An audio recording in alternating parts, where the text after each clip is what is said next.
सबसे पहले मैं करुणा के सागर तथागत गौतम बुद्ध को नमन करती हूँ। बोधिसत्व बाबा साहब डॉक्टर भीमराव अंबेडकर को शत नमन करती हूँ। हमारे बहुजन समाज में जन्मे सभी संतों, गुरुओं, महापुरुषों को नमन करती हूँ। और आज इस बहुजन परिषद में पधारे सभी मंच पे उपस्थित सभी अतिथि और सामने बैठे आप सभी उपासक उपासिकाओं, आप सबको मैं एक लाइन से संबोधित करूँगी। जब भी मैं किसी नई जगह पे जाती हूँ तो वो नई तरीके का ही संबोधन करती हूँ कि गुड मॉर्निंग बोलते हैं तो सुबह की पहचान होती है, गुड इवनिंग बोलते हैं तो शाम की पहचान होती है, वालेकुम अस्सलाम बोलते हैं तो अल्लाह की पहचान होती है, कुछ लोग राम राम बोलते हैं तो शायद उनके भगवान की पहचान होती है, पर हम कहते हैं कि जय भीम बोलने से इंसान को इंसान की पहचान होती है। आप सभी को जय भीम, नमो बुद्धाय। महाराष्ट्र से एक अलग तरीके का रिश्ता रहता है क्योंकि ये महाराष्ट्र की धरती है जिसने साहब कांशीराम को जन्म दिया। और साहब महाराष्ट्र के लिए यही बोलते थे कि महाराष्ट्र के लोग मुझे बहुत निराश करते हैं, कहते हैं हो शकत नाई, हाँ अहो शकत नाई को हो शकत है में बदला साहब कांशीराम। तो मुझे बहुत ताज्जुब होता है कि जिस जगह पे बाबा साहब ने इतनी बड़ी क्रांति की, जिस जगह पे महात्मा ज्योतिबा फूले ने इतनी क्रांति की, जिस जगह पे छत्रपति शाहू जी महाराज का इतना बड़ा साम्राज्य हुआ, और उस जगह पे साहब कांशीराम को उठ के जाना पड़ा, तो कुछ तो बात रही होगी। और वो कारण ढूंढती हूँ जब जब महाराष्ट्र में कोई भी सभा का आयोजन होता है तो उस हो शकत नाई को हो शकत है में साहब ने कैसे बदला, इस पे आपको ज़रूर सोचना चाहिए। और परिस्थितियां बदली नहीं, साहब के समय से आज तक परिस्थितियां बदली नहीं, ये मुझे बहुत आश्चर्य होता है। और मुझे लगता है कि ये जो बहुजन परिषद, जो कि कांशीराम ट्रस्ट, साहब कांशीराम के नाम पे जो ट्रस्ट बना करके आपने इस बहुजन परिषद का जो आयोजन किया है, उसका उद्देश्य मुझे ऐसा लगता है कि जो एक किसी शायर का एक शेर है कि अपने हिस्से का गम लेके कहीं और ना जाया जाए, अपने हिस्से का गम लेके कहीं और न जाया जाए, घर में बिखरी हुई चीज़ों को संवारा जाए, और जिन चिरागों को हवाओं का खौफ नहीं, उन चिरागों को बुझने से बचाया जाए। तो शायद उन चिरागों को बजाने का एक प्रयास जो किया जा रहा है इस कांशीराम ट्रस्ट के द्वारा, जो आज बहुजन परिषद का आयोजन किया गया है, तो इसके सभी पदाधिकारियों को मैं सबसे पहले धन्यवाद दूंगी कि आप लोगों ने इतना बड़ा ये काम किया।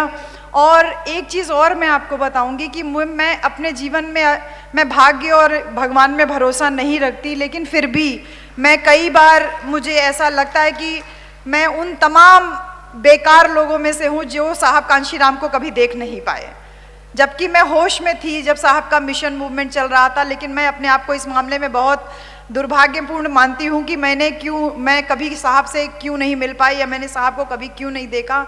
लेकिन मुझे इस बात की खुशी है कि भारत के कोने कोने में जहाँ जहाँ मैं जाती हूँ, मैं उन तमाम लोगों की आंखों से साहब कांशीराम को देख पाती हूँ जो लोग साहब के साथ में काम किए थे। और रात से लेकर के अभी तक, अभी जो एक सबसे सीनियर साथी जिनसे आप लोगों ने अभी परिचय कराया कि साहब की तबीयत खराब है, जो बहुजन जागृति जत्था का बहुत सीनियर मेंबर थे, वो ठीक से चल भी नहीं, मुझे लगता है साहब वो बैठे हुए हैं।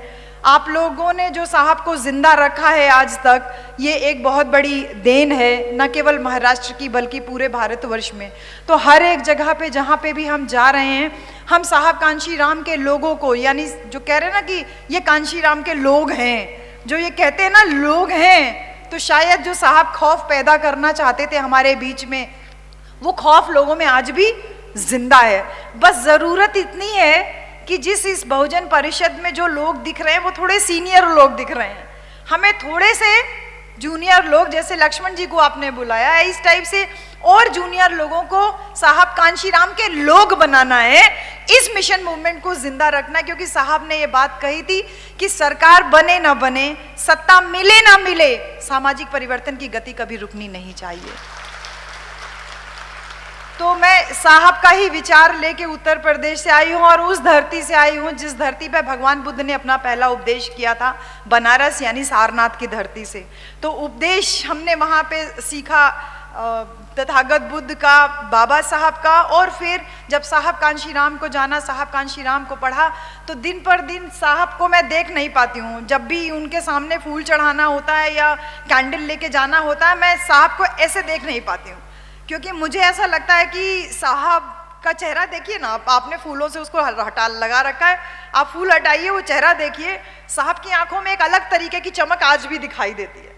पता नहीं आप उसको महसूस कर पाते हैं कि नहीं कर पाते हैं, लेकिन मैं साहब को मतलब जी रही हूँ एक तरीके से अपने जीवन में, साहब की प्रतिज्ञाओं को जी रहे। देखिए साहब को, वो आंखों में चमक दिखती है और आंखों के नीचे हल्का सा पानी जैसा शाइनिंग सा चेहरा आपको दिखाई देता है। ऐसा लगता है कि साहब आज भी वो उनके अंदर जो इच्छा रह गई थी, जो लखनऊ के लक्ष्मण मेला ग्राउंड में 2003 में साहब कांशीराम ने दहाड़ के कहा था, क्या कहा था कि किसी माई के लाल में दम नहीं है, कांशीराम अगले 6 महीने में प्रधानमंत्री बन के दिखाएगा।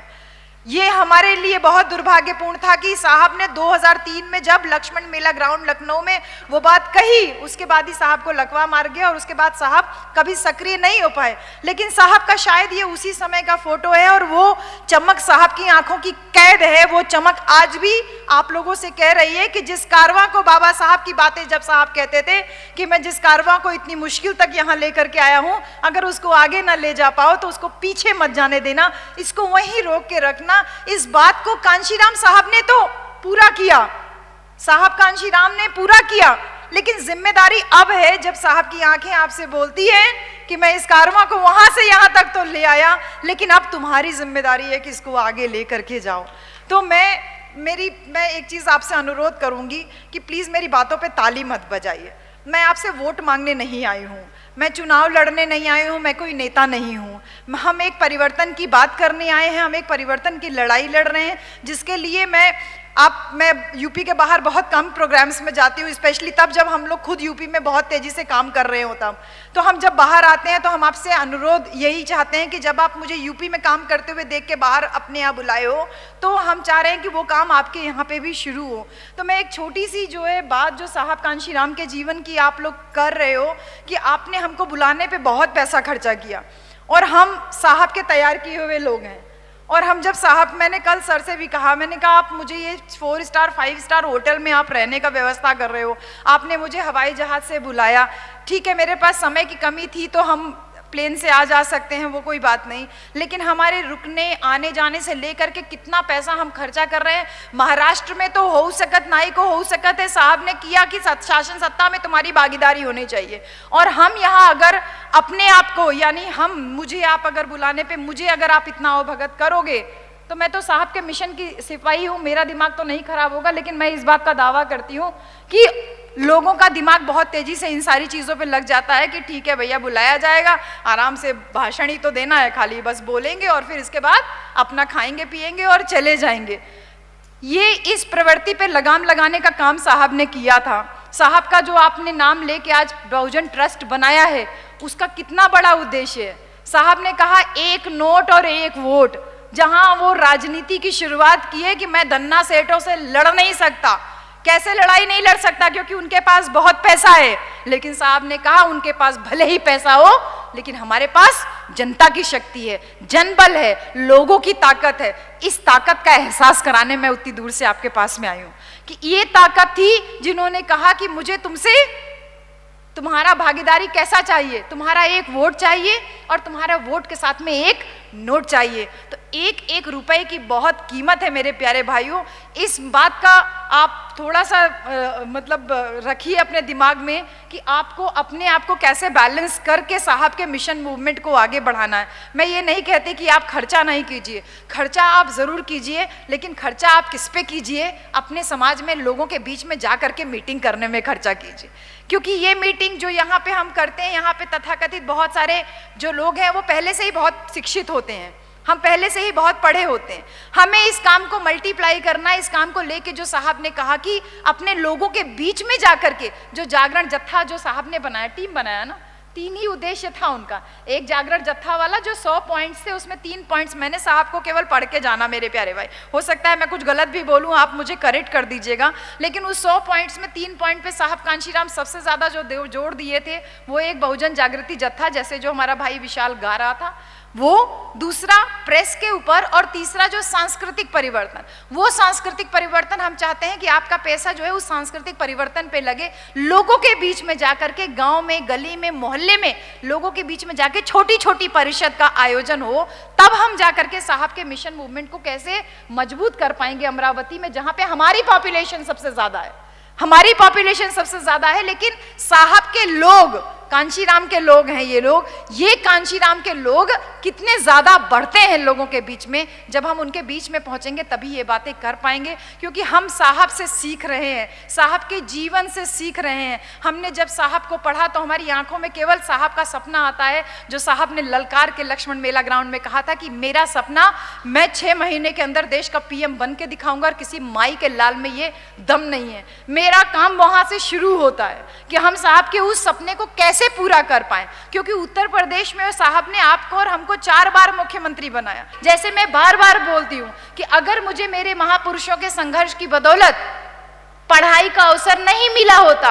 या बाबा साहब डॉक्टर अंबेडकर ने संविधान में आरक्षण का प्रावधान नहीं किया होता, तो मैं बीएचयू में प्रोफेसर तो क्या झाड़ू पोछा की नौकरी के लायक भी नहीं होती। इस बात को आप और हम जितना जल्दी समझ लें उतना बेहतर होगा, क्योंकि योग्यता हम सब लोगों के अंदर थी।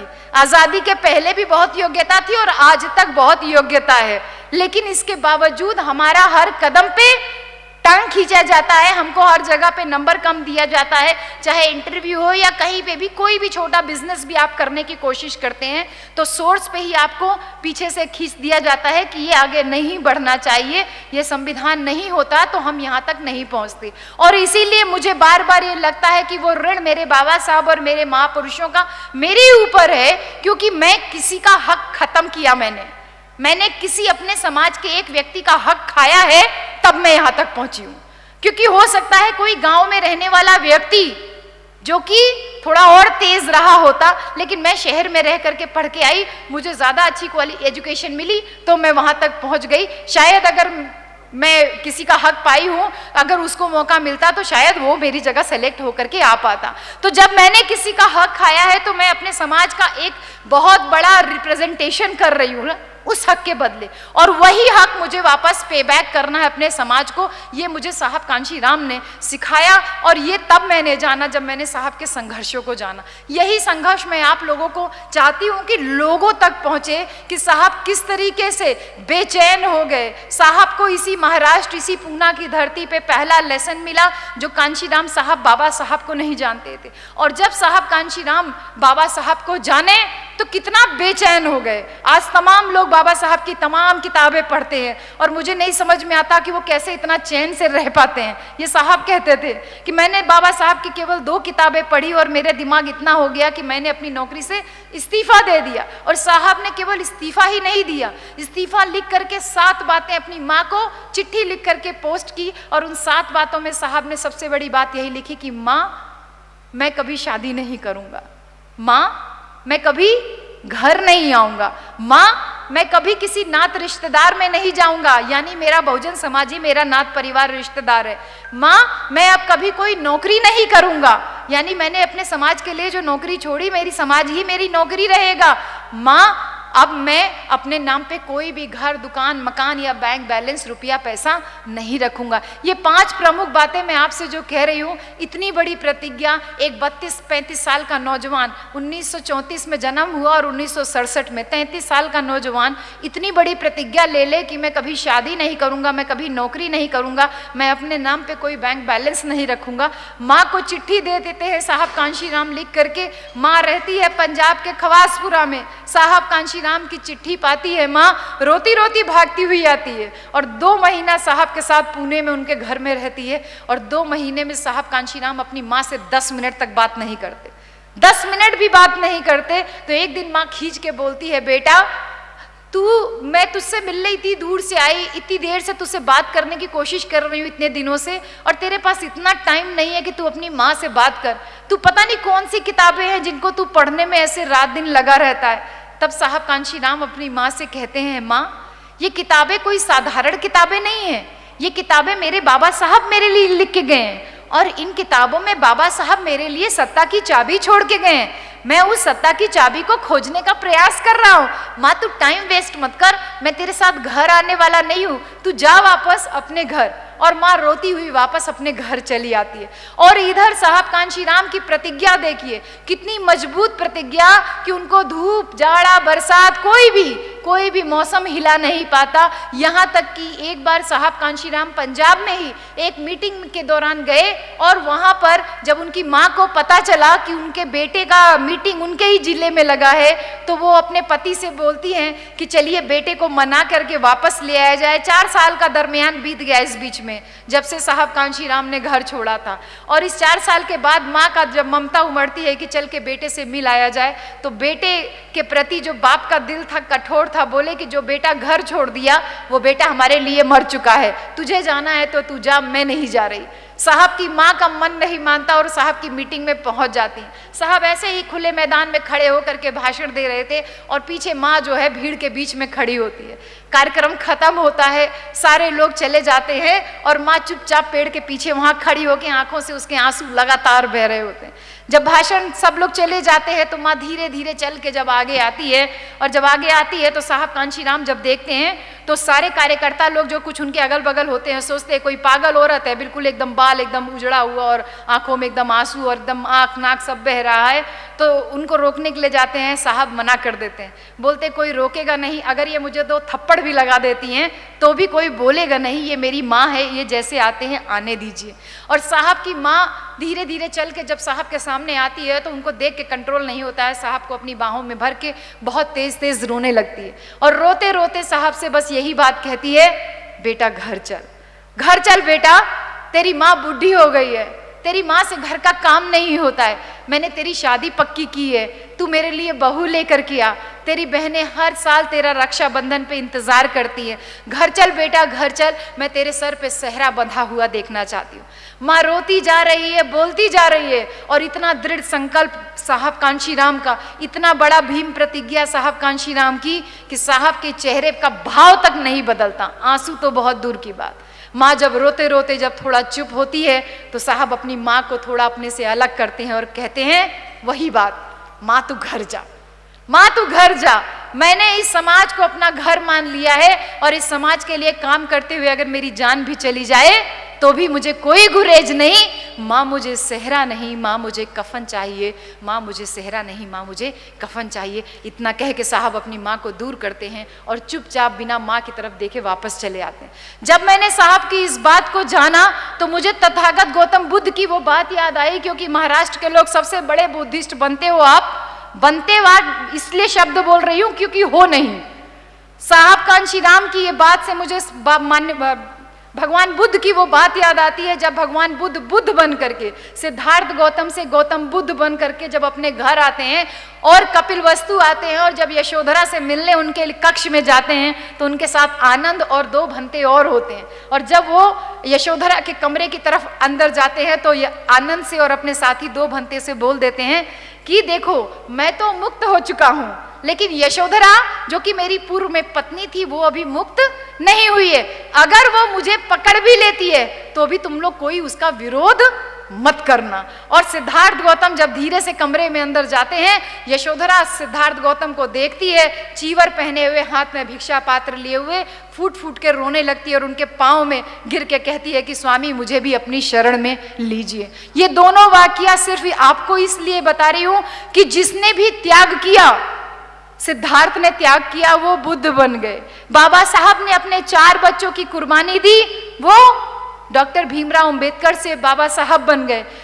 साहब कांशीराम जो कि साधारण कसिया जिनको उनकी माँ प्यार से बुलाती थी, वो कांशीराम से मान्यवर कांशीराम बने क्योंकि उन्होंने आपके लिए त्याग किया। और उसके बाद साहब का इतना बड़ा दिल देखिए कि आप यहाँ इस बहुजन परिषद में अपनी बीवी को साथ में लेके नहीं आए, क्योंकि बीवी घर में अभी जाओगे तो खाना पका हुआ मिलना चाहिए ना, या बच्चों की देखभाल के लिए आप छोड़ के आए होगे, कि आप अपनी बीवी को नहीं लेकर के आए हो।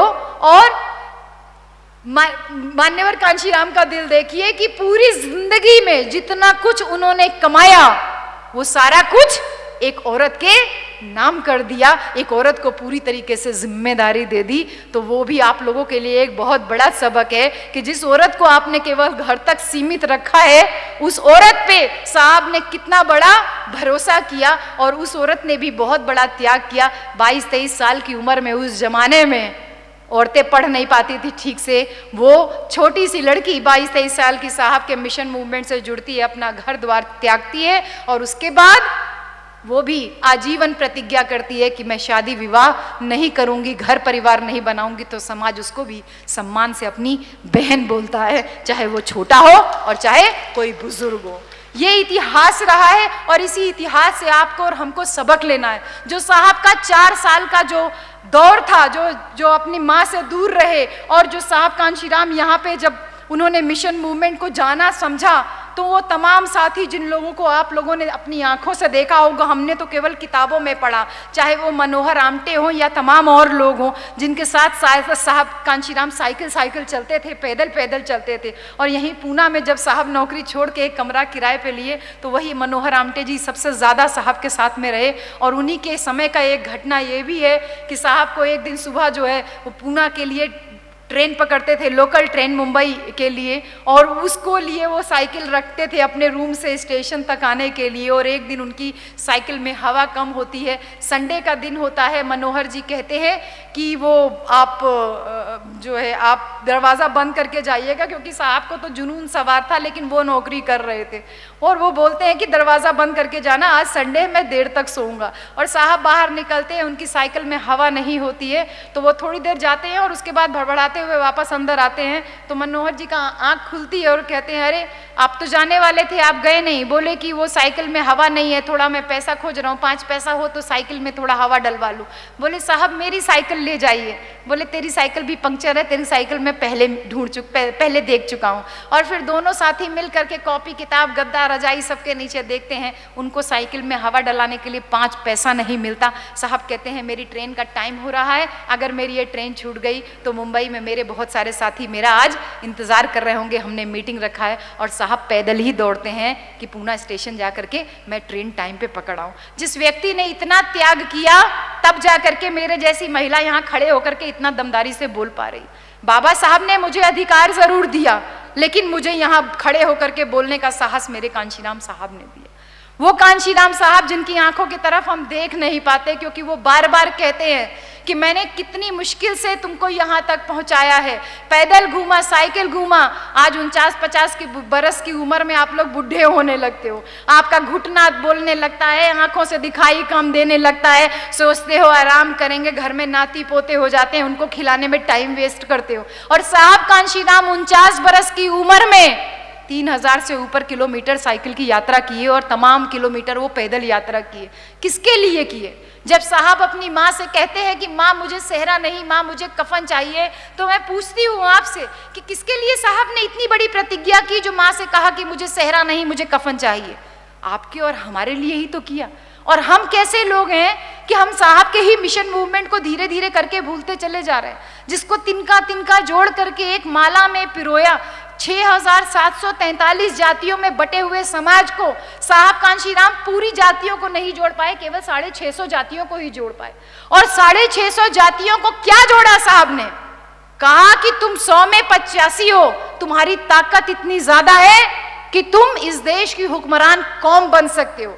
फिर वही बाबा साहब की बात को पूरा किया साहब कांशीराम ने। बाबा साहब ने कहा था ना, जाओ अपने घरों की दीवारों पे लिख दो, तुम इस देश की हुक्मरान कौम हो, तुमको इस देश पे शासन करना है। उसी कौम को हुक्मरान होने का एहसास कराया साहब कांशीराम ने कि तुम अपने वोट की ताकत से अपना राजा चुन सकते हो। साहब ने कहा अपने वोट को अपनी बेटी की इज्जत के बराबर समझना। और मुझे बहुत अफसोस है कि न केवल महाराष्ट्र या अन्य प्रदेशों में, बल्कि उत्तर प्रदेश में अपने वोट की कीमत हमने क्या कर ली, क्या बना ली अपने वोट की कीमत? 1 प्लेट मुर्गा, 1 पौआ दारू, 1 बोतल दारू। वोट इतने पे ही तो बिक रहा है, 1000 रुपए का नोट या 2000 रुपए का नोट। साहब ने कहा वोट की कीमत अपनी बेटी की इज्जत के बराबर समझना, और हमने अपने वोट की कीमत 1,000 रुपया और 2,000 रुपया एक बोतल दारू के बराबर कर लिया। और साहब ही ये बात कहते थे कि जिस समाज को वोट की अगर कीमत अपनी बेटी की इज्जत नहीं समझेगा, उस समाज की बहन बेटियों की इज्जत सुरक्षित कभी रह नहीं सकती। तो जो तमाम एट्रॉसिटीज़ की घटनाएं हमको आसपास देखने को मिल रही हैं, ये सब हमारे महापुरुषों की चेतावनियां थी, जिन पे हम लोगों ने काम नहीं किया। अपने वोट की कीमत हमने एक पौआ दारू के बराबर, एक बोतल दारू के बराबर जो बना दी, और उसी की वजह से आज हम इतने मजबूर हैं, इतने लाचार हैं कि 85% होने के बावजूद केवल हम संगठित नहीं हैं, इसलिए वो 15% हमारी सर पे बैठ के राज कर रहे हैं। साहब हमको वार्न करते थे कि हमें मजबूत नहीं, हमें मजबूर सरकार चाहिए। वो तुम्हारे संगठन में घुस करके, बाबा साहब और साहब कांशीराम में इतनी सारी समानताएं, इसीलिए कहा जाता है कि बाबा साहब का दूसरा नाम कांशीराम। कांशीराम क्यों कहते हैं दूसरा नाम? क्योंकि जब लखनऊ के पिछड़ा वर्ग सम्मेलन को बाबा साहब ये बात साफ साफ कहते हैं कि ये तथाकथित ऊंची जाति के लोग आपस में चाहे जितना बटे रहें, लेकिन जब हमारे समाज के लोग इकट्ठा होके, एकजुट होकर के, जैसे आपने कांशीराम ट्रस्ट बनाया, ऐसे संगठन बना करके समाज को एकजुट करने का प्रयास करते हैं, तो ये ऊंची जाति के लोग उसमें घुस करके दीमक की तरह उसको खोखला करने में अपनी जी जान लगा देते हैं। साहब कहते हैं, अरे बाबा साहब ने इस बात को आगे बढ़ाते हुए कहा कि जिस दिन SC, ST, OBC और माइनॉरिटी ये संगठित हो गया, उनके बगल में बैठे थे पंडित गोविंद वल्लभ पंत, जो उत्तर प्रदेश के पहले मुख्यमंत्री थे, वो बैठे थे और बाबा साहब ने उनकी तरफ ऐसे इशारा करते हुए बोला, बाबा साहब कानून मंत्री की पोस्ट पे थे उस समय, ऐसे इशारा करते हुए बोला कि जिस दिन SC, ST, OBC और माइनॉरिटी एक हो जाएगा, उस दिन ये 3% ब्राह्मण आपके जूते के फीते खोलने में अपनी शान महसूस करेगा।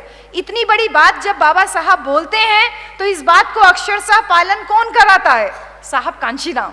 साहब कहते हैं कि उनका काम है तोड़ना, वो तुम्हारे संगठन में घुस के तुमको तोड़ने का काम करेंगे, और वो हो भी रहा है, वो हो भी रहा है, हम व्यवहारिक रूप से देख भी रहे हैं। तो साहब ने हमको कहा कि उनका काम है तोड़ना, मैं तुमको छूट देता हूं, जितना तोड़ सकते हो तोड़ो, मुझे तुम्हारे तोड़ने पे उंगली नहीं उठाना है, मेरा काम है जोड़ने का। जो भैया आप अभी बोल रहे थे, हमारा काम जोड़ने का है। हम ये 6,500 जातियों में बटे समाज को मैं जोड़ने में अपनी जी जान लगा दूंगा, मेरा काम जोड़ने का है, और अपने मरते दम तक मैं ये काम करूंगा। और ये काम करके हमें मजबूत नहीं बल्कि मजबूर सरकार बनानी है। हमें सरकारों को मजबूर करके रखना है, जिससे कि हमारी बातें मानती रहें, जो हम चाहते हैं वो बातें पूरी होती रहें। लेकिन इस बात पे भी हमने काम नहीं किया। काम किसने किया?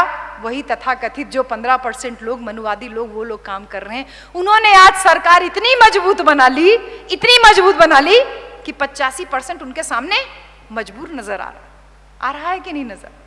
इतना बड़ा वोट बैंक, इतना बड़ा जनबल, इतना बड़ा संख्या होने के बावजूद हम उनके सामने लाचार नजर आ रहे हैं। वो सिर्फ इसी वजह से, क्योंकि जो सामाजिक जागरूकता का कार्यक्रम पीछे से चल रहा था, वो कहीं ना कहीं शिथिल पड़ गया है, कमजोर पड़ गया है, पीछे हो गया है। और हम सब चाहते हैं कि अल्लाह दिन का कोई चिराग आएगा, कोई जादू की छड़ी आएगी और राजनीति एकदम से परिवर्तित हो जाएगी, और नेक्स्ट PM और नेक्स्ट CM यही खाली नारे चलते हैं। चाहे फेसबुक हो जाए, ट्विटर हो जाए, व्हाट्सएप हो जाए, सारी आधे से ज्यादा क्रांति तो हम लोग की आजकल व्हाट्सएप पे चल रही है, सोशल मीडिया के माध्यम से चल रही।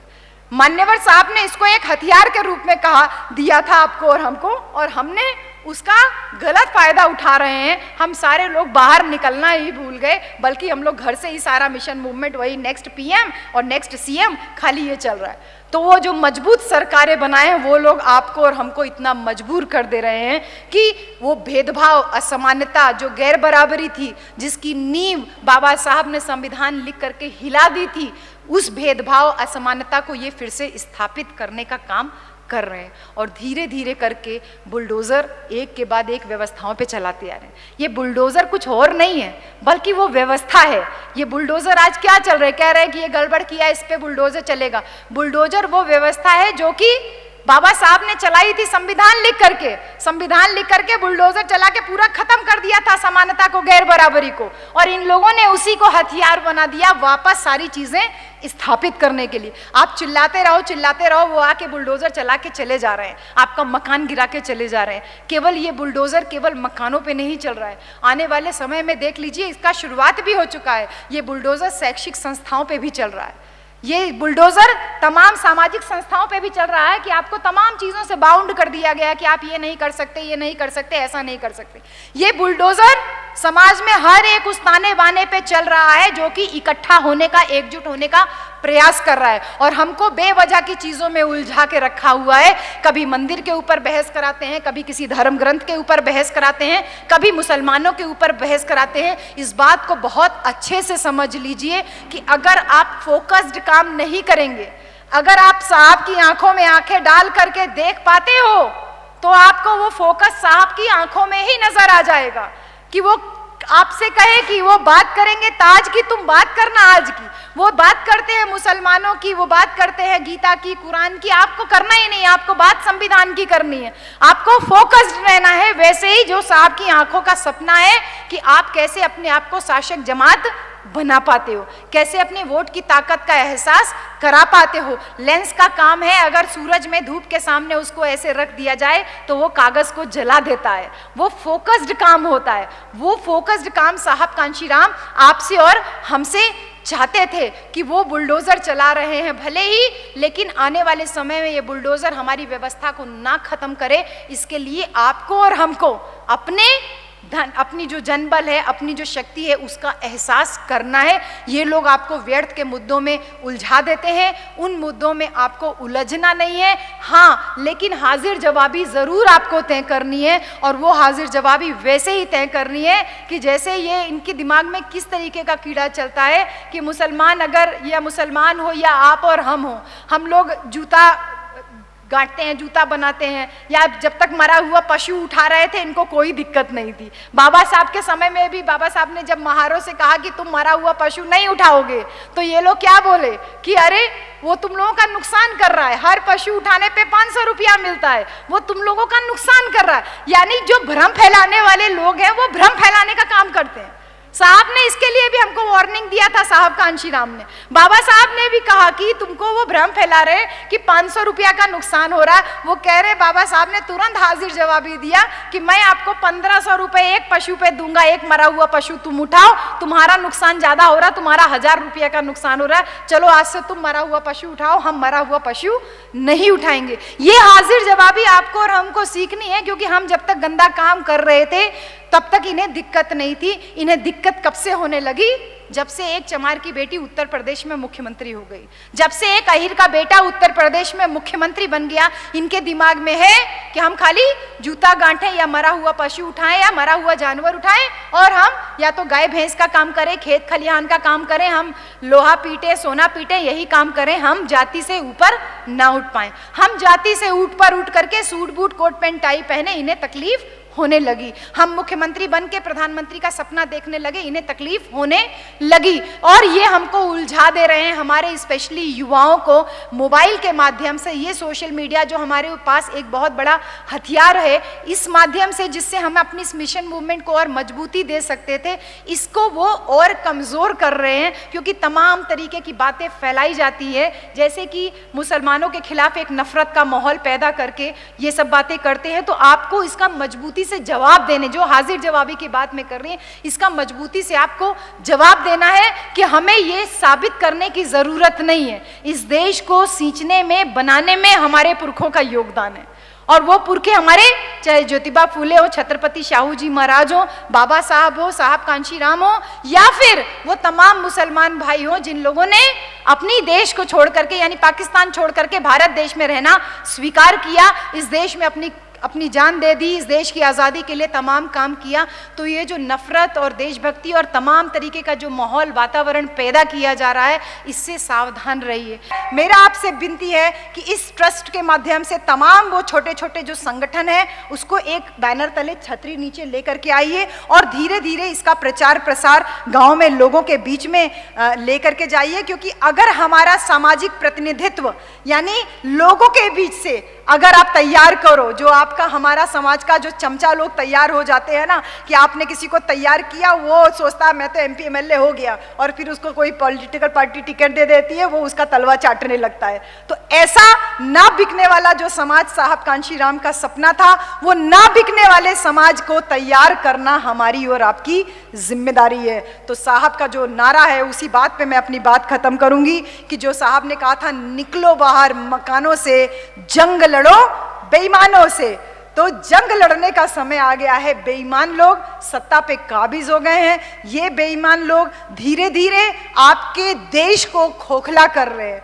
आपके देश को, आपके देश इसलिए बोल रही हूं क्योंकि ये हमारे पूर्वजों की मेहनत का नतीजा है कि भारत एक राष्ट्र बन पाया।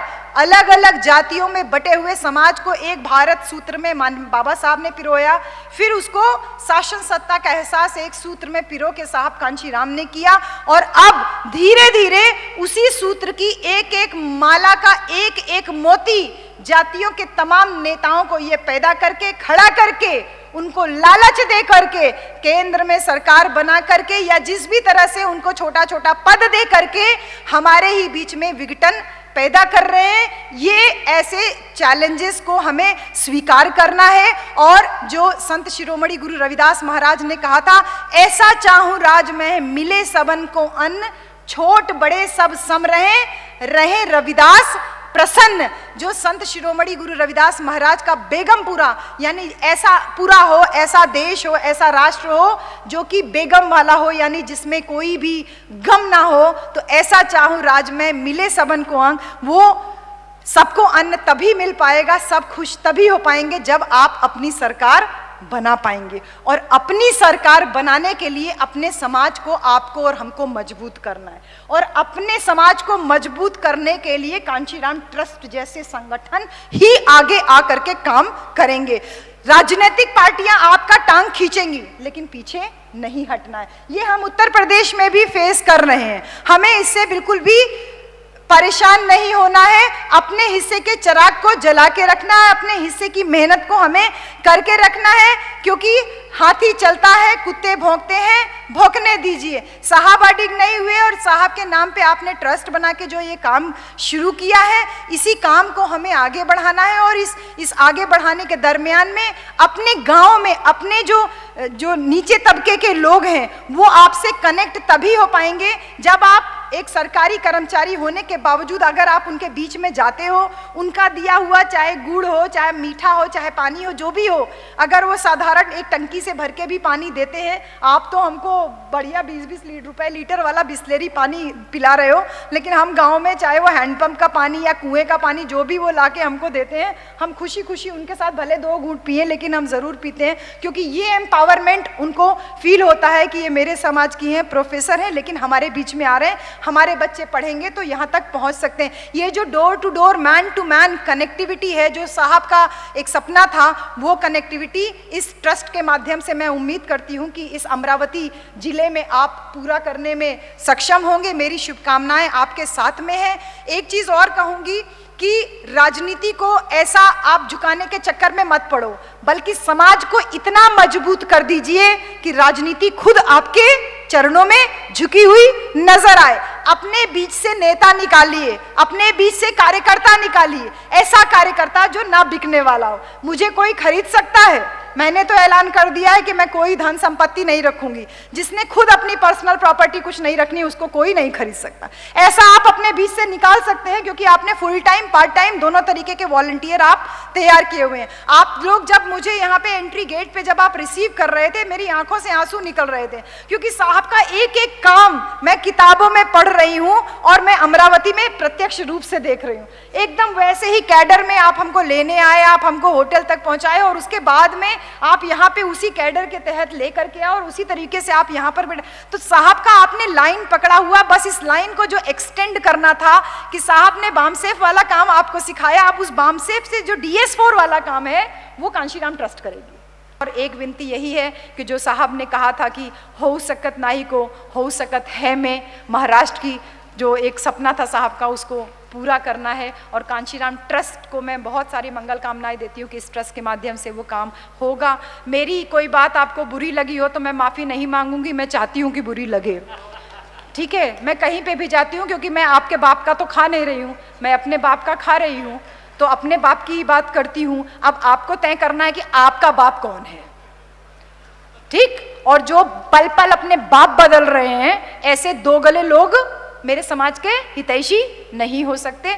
इन्हीं सारी बातों के साथ में सभी साथियों को ढेर सारी मंगल कामनाएं, मान्यवर कांशीराम साहब की जयंती की ढेर सारे मंगल कामनाएं। सभी को जय भीम, नमो बुद्धाय, जय संविधान, जय कांशीराम।